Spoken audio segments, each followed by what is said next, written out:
Hello folks, Midwest F-150 here. I'm in my truck right now. I'm gonna go get a car wash. I wanted to thank everyone who jumped onto the last minute live stream yesterday with my friend Oz and myself. One of the conversations we had was around NGK's patented Ruthenium Sparkplugs. Did a little research, and for the most part there's a lot of marketing product online speaking to how well it ignites and how responsive, more efficient it is for combustion. One of the things that I was wondering is, okay, well, if it's doing those things, will it help extend the life of the engine? Because on this channel, we're trying to get to 500,000 miles. I sent them an email last night and I got a response, and I just wanted to share that with you guys. I asked them if it'll help extend the life of the engine in any way, shape, or form.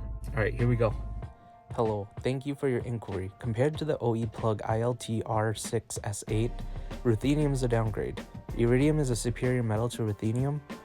Also, spark plugs do not extend the life of an engine or the turbocharger. The type of metal used only extends the life of the plug's service interval.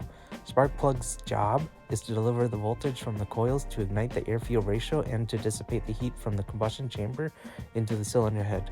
The spark plug can enhance the engine performance but not extend the life of the engine. So what are your thoughts? Do you think that ruthenium is worth the money? If there's anyone in the YouTubeverse who feels strongly about ruthenium, like, let me know. Like, why did you use it?